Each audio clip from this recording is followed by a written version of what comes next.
सालबा बिन Abdurrahman एक सहाबी थे, सालबा गालिबन। नबी पाक सल्लल्लाहु अलैहि वसल्लम की खिदमत में आए, कहने लगे या रसूलल्लाह सल्लल्लाहु अलैहि वसल्लम गुर्बत बड़ी है, मेरे लिए दुआ करें अल्लाह ज़्यादा माल दे। तो महबूब सल्लल्लाहु अलैहि वसल्लम ने फरमाया तो जिस हाल में अच्छा है वो तेरे लिए बेहतर है, इसमें तू है वही हाल तेरे लिए। मुश्किल है ना ये जवाब सुनना। कहते पीर साहब फलां जगह से तवीज़ आया, वहाँ तो वारे ने आरे हो गए, तो आपके यहाँ।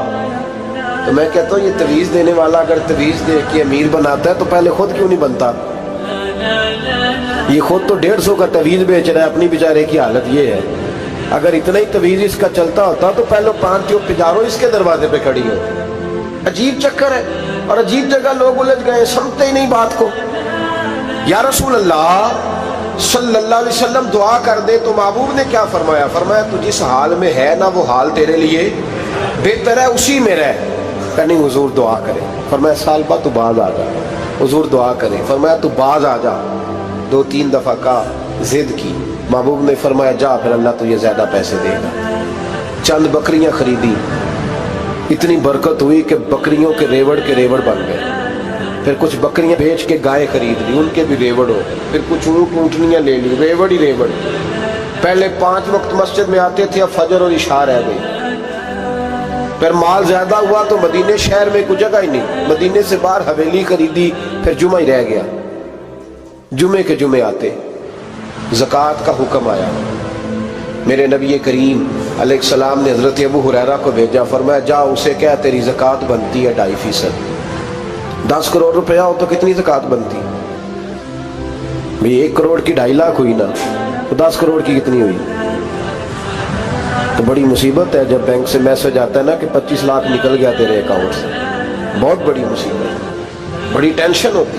तो सालबा के पास हुजूर ने पैगाम भेजा। पहले तो कहा तेरे लिए बेहतर नहीं माल, जब इसरार किया तो बड़ी बरकत हो गई, बड़ा आया तो फरमाया ज़कात दे, 2.5% ज़कात है। जब सोचा कि 5 ऊँटों पे 1 बकरी जाएगी और बड़ा सारा मुझे देना पड़ेगा, अब जब गौर किया तो ये तो ना कहा कि मैं नहीं देता। हज़रत अबू हुरैरा से कहने लगे नबी करीम अलैहिस्सलाम की खिदमत में अर्ज़ करना कि मैं खुद आऊँगा। हज़रत अबू हुरैरा ने आके अर्ज़ की या रसूल अल्लाह सल्लल्लाहु ताला अलैहि वसल्लम। हुज़ूर वो कहते थे मैं खुद आऊँगा। तो कहते महबूब ने ठंडी सांस ली, फरमाया उसे कहा था कि तेरे लिए माल बेहतर नहीं, अब हलाक हो गया।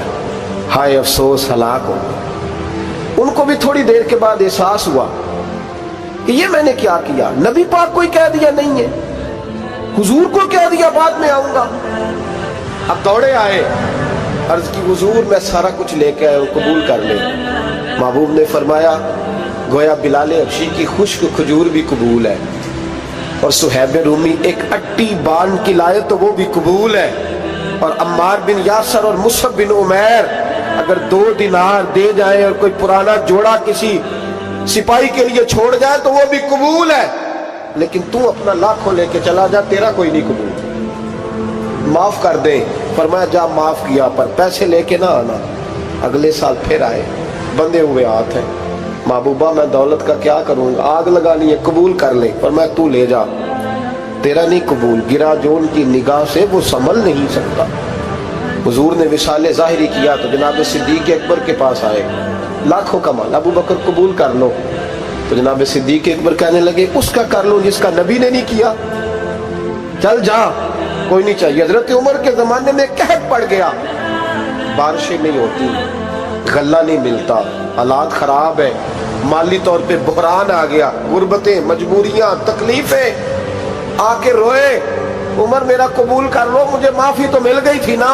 फरमाया माफी अपनी जगह पे, पर जिसका मुस्तफा ने कबूल नहीं किया। बहुत सारे लोगों को पता ही नहीं कि उनका कबूल ही नहीं हुआ, और वो उलझे हुए, उन्हें खबर ही नहीं कि असल बात क्या है। फरमाया जिसका मुस्तफा करीम ने कबूल नहीं किया, अब हीरे और जवाहरात भी लेके आए तो भूखे मरेंगे, पर उसका कबूल, उस बात पे राजी रहो, इस हाल में अल्लाह ने रखा हुआ, उस हाल में राजी रहो। जो मुसीबत है ना देखने के, वो भी मेरे पास, तुम्हें क्या पता, कभी पूछ तो सही उससे वो किस मुसीबत का शिकार है, जो माली तौर पे बड़ा अमीर है, तो उसकी तरफ देख के अपना दिल बुरा करता है। बस जिस हाल में रब ने रखा है उस हाल में रह, حضرت عثمان غنی کے زمانے میں تو وہ وصال کر گئے، لیکن بھائی تو جس حال میں تیرا رب تجھے رکھتا ہے اس حال میں رہ، تیری مالی پریشانیاں ختم ہو جائیں گی۔